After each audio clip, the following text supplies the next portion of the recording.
ரொம்ப சந்தோஷம். நன்றி நன்றி நன்றி.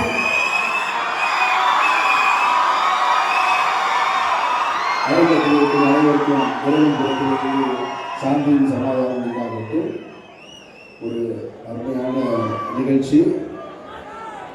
பாரதி ராஜா என்கின்ற ஒரு மாபெரும் கலைஞர்.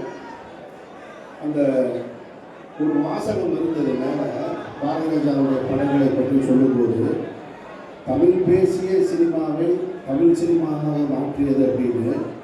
அதனுடைய அர்த்தம் உங்களுக்கு புரியுமான்னு தெரியல. திரைப்படங்கள் எல்லாமே அரங்குகளுக்குள்ள தான் இருந்தது, ஸ்டுடியோன்னு சொல்லக்கூடியதுக்குள்ள தான் இருந்தது. அந்த ஸ்டுடியோவில் இருந்த சினிமாவை முதல் முறையாக நாம் வாழ்ந்து கொண்டிருக்கக்கூடிய மண்ணுக்கு ஊருக்கு கடத்திட்டு போனவர் தான் பாரதி ராஜா என்கின்ற மாபெரும் கலைஞர். அவர் செஞ்ச அர்ப்பணிப்பை யாருமே நினைச்சு கூட பார்க்க முடியாது. இப்போ பாரதி ராஜான்ற ஒரு இயக்குனர் இல்லைன்னா என்னை போன்றவர்கள் எல்லாருமே சினிமாவுக்கு வந்திருக்கிறது கஷ்டம். ஏன்னா சினிமா என்றாலே நாயக பிம்பங்கள், ஹீரோ ஒர்ஷிப்பில் இருந்ததை ஒரு இயக்குனருக்கு பெயரை சொல்லி நான் பாரதி ராஜா படத்துக்கு போகிறேன், பாரதி ராஜா படம் வந்திருக்குன்னு சொல்கிற அந்த பெயரை தமிழ் சினிமாவுக்கு முதல் முறையாக பெற்று தந்தவர் பாரதி ராஜா அவர்கள். அப்படிப்பட்ட ஒரு மாபெரும் மனிதருக்கு அவருடைய திரைப்படங்கள் குறித்து இங்கே ஒரு விழா எடுக்கப்பட்டிருக்கு. அந்த விழாவை இயக்குனர் வெற்றிமாறன் எடுத்தது சிறப்பு இல்லை, என்னை பொறுத்த மட்டும்.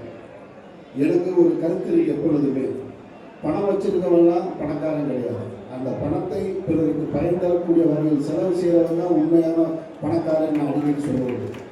அந்த வகையில் மரியாதைக்குரிய அண்ணன் செய்தி துரைசாமி அவர்களும் அண்ணன் கணேசன் அவர்களும் இந்த விழாவில் பங்கெடுத்துக்கிட்டது தான் எனக்கு ரொம்ப மகிழ்ச்சி.